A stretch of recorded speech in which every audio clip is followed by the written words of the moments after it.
अस्सलाम वालेकुम व्यूवर्स, कैसे हैं आप सब। मैं बिल्कुल ठीक और उम्मीद करती हूँ कि आप भी ठीक होंगे।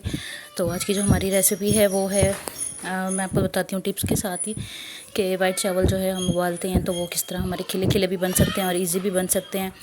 क्योंकि मैं ना अभी सुबह सुबह बना रही थी नाश्ते के फ़ौरन बाद ही, क्योंकि बच्चों ने स्कूल जाना होता है और बच्चे भी स्कूल चले जाते हैं, मुझे अपनी जॉब पे जाना होता है। तो वो वापसी पे ना गर्मी इतनी होती है कि कुछ भी बनाने को ना दिल नहीं कर रहा होता और फिर बच्चों को भूख भी लगी होती है। तो इसलिए मैं ना नाश्ते में ही दोपहर का भी बना लेती हूँ। तो दाल बनाई हुई थी तो इसके साथ मैं अब बना रही हूँ वाइट चावल। तो वाइट चावल जो है मेरे बच्चे बहुत शौक़ से खाते हैं, तो फिर उनके लिए बनाने होते हैं हर दूसरे दिन ही। तो इससे ना इजी रेसिपी आपको और कोई भी नहीं मिलेगी। तो आपने ना सबसे पहले जितनी आपके चावल हैं उसके अकॉर्डिंग आपने घी ले लेना है, क्योंकि चावल वगैरह आप जो भी बनाते हैं ना घी में वो ज़्यादा अच्छे बनते हैं।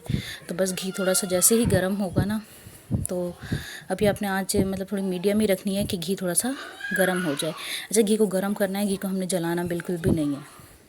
तो अभी इसमें आपने ना अपने चावलों के अकॉर्डिंग ही पानी डाल देना। अगर आपके पास 1 कप चावल है तो आपने 2 कप या 1.5 कप पानी डाल देना है। मेरे पास ये 1 बाउल चावल था तो मैंने इसमें 1.5 से थोड़ा सा ज़्यादा पानी डाला है। पानी डाल के अब इसमें आपने नमक ऐड कर देना है। इसको कोई तड़का लगाने की, कोई भगार लगाने की या कोई पानी निथारने की कुछ भी ज़रूरत नहीं है। बहुत ही इजी सी रेसिपी है, बहुत ही जल्दी बन जाएंगे और चावल भी आपके बहुत खिले खिले बनेंगे। तो अभी आपने इसमें नमक ऐड कर देना है और नमक डालने के बाद जो है आपने इसे ढक्कन दे के रख देना है, पानी को उबलने के लिए छोड़ देना है। तब तक आप चावल धो लें अपने।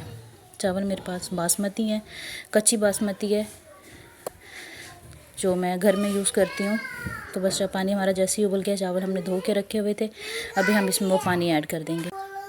तो इसमें हमने चावल डाल देने हैं और चावल डालने के बाद जो है हमें इसका नमक बराबर कर लेना है। नमक चख लेना, अगर आपको कम लगे तो आप थोड़ा सा इसमें नमक और ऐड कर सकते हैं। और इसके बाद जो है आपने इसको मीडियम आँच पे जो है इसको पकने के लिए छोड़ देना है।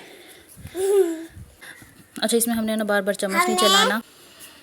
तो बस अब इस पे देखिए पानी थोड़ा सा कम हो गया है, तो चावलों को थोड़ा सा हम गीले कपड़े का दम लगाएंगे।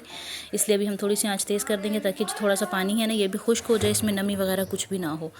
उसके बाद जो है हम इसे गीले कपड़े का दम लगा देंगे। आंच जो है आपने अगर गैस पे बना रही है तो बिल्कुल स्लो कर देनी है, और अगर आप आग पे बना रही हैं तो फिर आपने बिल्कुल अंगारे छोड़ देने हैं। तो ये देखें आग जो है मैंने बाहर निकाल लिया, सिर्फ अंगारों पे इसे 10 से 15 मिनट के लिए मैंने छोड़ दिया है। उसके बाद मैं इसे रख के ही चली गई थी। फिर हम स्कूल चले गए थे, बच्चे भी स्कूल से आ गए थे, उनके पापा भी आ गए थे, मैं भी अपनी ड्यूटी से वापस आ गई थी। तो फिर हम लोगों ने खाना इकट्ठे ही खाते हैं दोपहर का।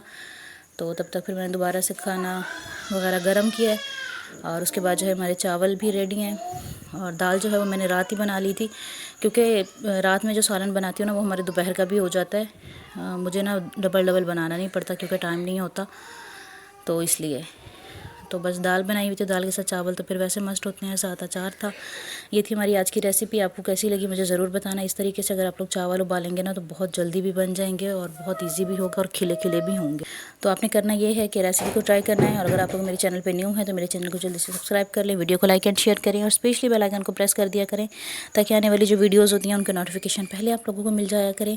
इंशाल्लाह आप लोगों से मिलूंगी अगली वीडियो में, तब तक के लिए अल्लाह हाफिज़।